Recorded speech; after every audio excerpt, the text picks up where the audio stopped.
Hello once again, Minikea, and welcome to another FIFA 15 Swansea City Career Mode episode. And early on in this episode, you do see that we do have transfer deadline day, and throughout the 10 hours that we get, I'm just quick simming this. But as you see, there is no one coming in and no one leaving the club. No one leaves the club, so I can't bring anyone in. I'm obviously on my full squad, so it's very difficult. And I do want to bring in a goalkeeper.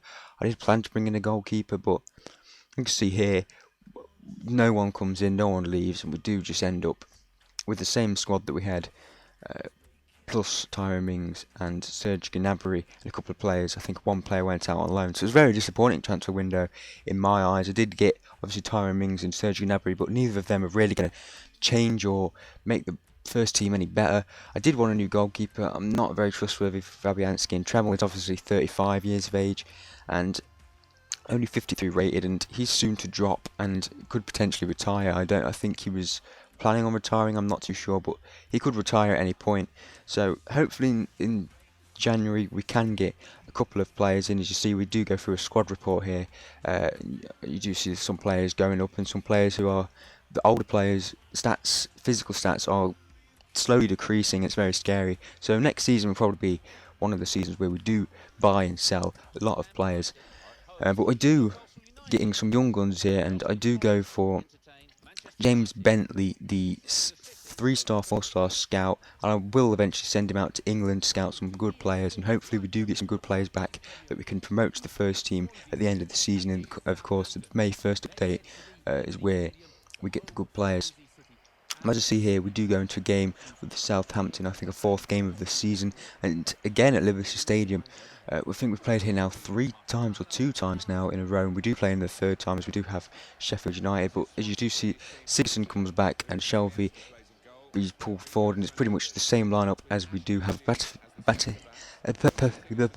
Gomis is obviously the man that is scoring us all of the goals. And he's the only one that scored his goals, actually. He's generally the only guy who scored, and we haven't conceded a goal yet either, so the defence have been good. Maybe the attack hasn't been as good, but Gomis is pulling us through, and as long as he's playing, I suppose, and that's fine. We can't lose him. I think with a team that's not playing as well around him, we can't lose him, or we do face that absolute mess that we come through. But Shelby picks up the ball, and Gomis is put through here early on in the 3rd minute, and he does take it around the keeper, but it hits the post, and it's so agonising. You'll see a lot of that in this episode. You'll see a lot of that post at Liberty Stadium absolutely hating us. But Danny Dyer does whip in a cross, and Rangel does whips in the cross, and Gomis again just over the bar. He's looking threatening in this early stage of the game, and the one that looks like he's most likely to score is Fraser Forster. Takes the goal kick, Sigurdsson heads it down to Danny Dyer, and he goes on a run. And Ryan Bertrand this whole game was really struggling with the East Londoner, but he does pull him down eventually, and it is a penalty. And Ryan Bertrand's been very poor against Danny Dyer in this game. He's got the space and he's got the skill, and he just can't keep up with him, and he was having a very tough time this whole game. As you see there, it is a clear penalty. The foul maybe was committed outside the box, but Danny Dyer did well enough to get in the box and take the penalty, and Gomis again steps up to take the penalty. Last game he went right. This time he does go to the left, and it just creeps in. Fraser Forster does get an arm on it. You will see in the replays it's very difficult. I was thinking, did he get an arm on that, or did it just go straight over him? But he does just get a slight little nick of it.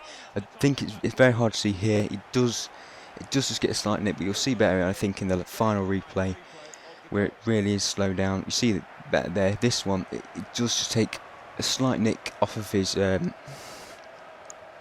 wrist there, and it does go just over. But Gomis was very lucky with that one. I think it's a good penalty, but obviously if the goalkeeper dives the right way, he needs to save that. But it is a massive game of goalkeeping errors, as you'll see later on. But here we have Schneidlin, who does take a shot. Danny Dyer heads it, but it only comes as far as Wanyama, but he does strike it well over the bar, and that is how the first half finishes.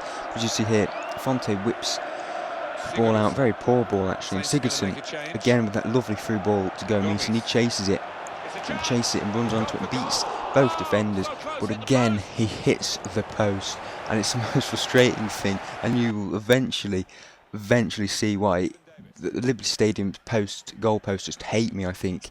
And You see it, Gutierrez, it would be horrible if they scored, but they do score, and two chances that hit the post, and they go up the other end and score a goal. And again, I think it was very unlucky of us. It was a poor defending really, but then the goalkeeper should have done better, I think. And you'll see in one of these replays, it just kind of goes over him. In this replay, it just goes over him. I feel like under him. Sorry, feel like he should save that. He should save that.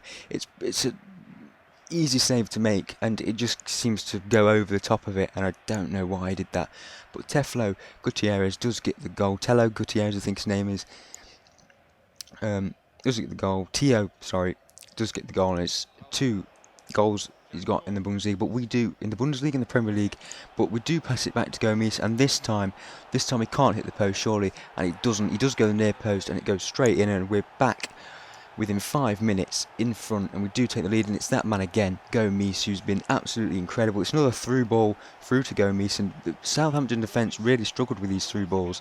They seem to just be cut open by them. Gomis ran onto them, and as you see here, finishes it really well. I think Fraser Forster again should have done better at his near post. It is a really game of goalkeeping errors, I feel. Both goalkeepers not really on top form, and Gomis does actually score the winner. That's how the game finishes. It does finish 2-1 towards its 4th goal, not only for Swansea but for himself. So it's very good. He's pretty much the team right now. He's Swansea City. It's Bafétimbi Gomis A.F.C. As you see here, we do send the scout to England, and hopefully he comes back with a good cups of players.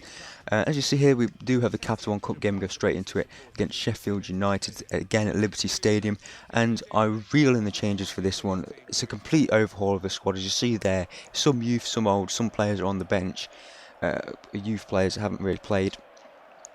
Others, you see there, Tom Carroll making his debut, Gnabry and Tyrone Mings making their full debuts, and Tremel obviously starting. So it's a Capital One Cup game, League One side. We should beat them fairly easily. As you see there, Lafferty, I know a lot about. Baxter, I think, and Murphy are 3 players that are very good. I think that they're the players we kind of have to watch out for. They are good in real life, and so it's difficult. But as you see here, Oliveira gets the ball, and it is deflected away once, and the goalkeeper saves it, but Oliveira with the rebound does put it in, and it's his first goal for Swansea City, and it does come in the Capital One Cup tie. It comes very early in the 5th minute, and it just seems like we're going to batter them. It's a Sheffield United League One team. We should completely tear them apart, even with this squad.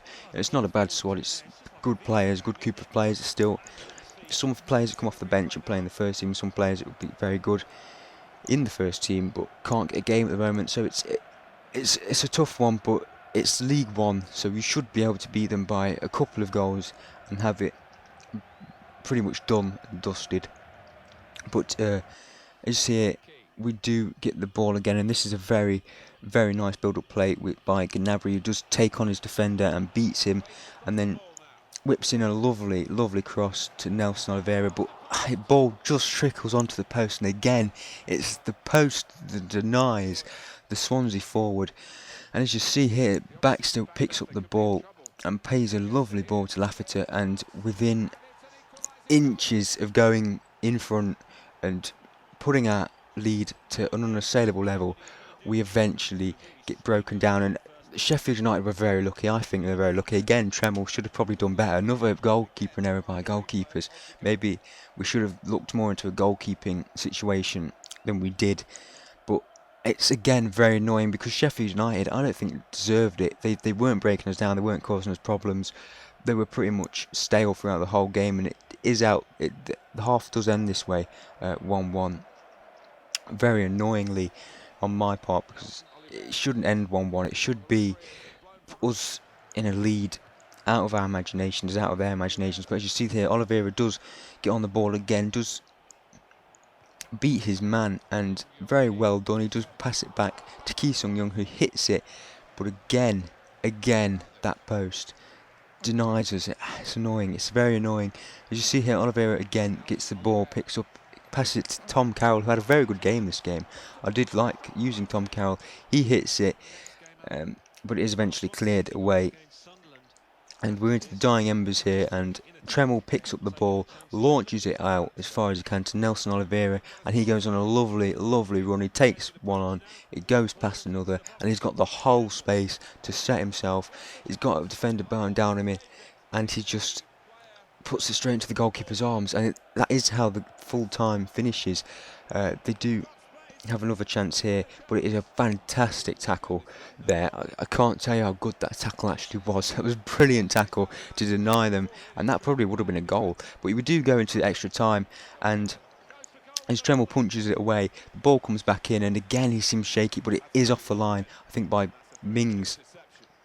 He does very well there to get off the line, but that is how extra time ended. There was nothing really happening, so it does go to penalties, and I hate penalties so much. They're the most nerve-wracking thing to watch and to be a part in. And we do get the first penalty and score the first penalty, and Tremel doing his best here to put Lafferty off. He has had a very good game. He's been the most dangerous one on the pitch, but it does just go down the middle, and very nice penalty. Gnabry steps up, the young 18-year-old from Arsenal. Does put it away at the left hand side of the post and sends the goalkeeper the wrong way. Tremel here tries to put off Davis, and he succeeds as he does make a fantastic save to his right there. Grimes, the young lad, just puts it over the top of the goalkeeper there. It was very lucky. I had my heart in my mouth. And Doyle, the captain for Sheffield United, takes it. Tremel again trying to put him off, and so close. I think if it just went a little bit higher, it was a lovely penalty. It was in the roof of the net. Britton here does actually miss his penalty, does get it saved there, and it's a good penalty, but it's a very, very, very good save. And again, Tremel trying to put him off, and does it succeed? No, it doesn't. He does take Tremel's advice and pops it right into that right-hand corner. Gore here does score his penalty, so it is really down to this man. He must score. Flynn must score, and Tremel again trying to send him off, take him off, whatever off, but he does hit the bar, and we do go through on penalties. A very jammy way to beat a League One team, 4-3 on penalties, even though we maybe should have scored a lot more goals, hitting the post a couple of times in that last game. But we do come up against Sunderland, and again we have our first 11 team here against Sunderland. And this is another game which kind of annoyed me, but as you see there, Fabianski with a brilliant save, and it's a very fantastic save by Fabianski. It's deflected twice, and it is a good save. And as you see here, it's the half time, and that's pretty much the first half. It was boring. Sunderland did have probably the best chance, but we couldn't break them down. But Danny Dyer comes down this wing and crosses it into Gomis, and again it's that man Gomis who's been an absolute revelation for our team. He's been the guy who's carried us on his back. It would be absolutely disastrous if he was to get injured, especially in the next game. We do have Chelsea, but he gets above his man, 2 men in fact, and heads that with aplomb past Pantilimon, and it's absolutely a lovely goal again with his Gomis. Again it's with Danny Dyer coming down that wing, crossing it in, and Gomis heading it in. And it's very nicely done. It's his 5th goal, not only for the club, but for Gomis himself. And he's pretty much scored every single goal, and that is how it ends. Again, it's a very dull game, but we do snatch the win in a very nice time. But here we are. This is the most annoying thing ever. As I said, it would be an absolute disaster if Gomis got injured before the Chelsea game. And in training, he pulls his calf. And we have Chelsea next game. As you see by the table in the bottom right, we're just a couple of points off. We're seemingly close to being in 3rd place, but that is how the episode ends. I would like to thank you for watching, and I shall see you on the next one.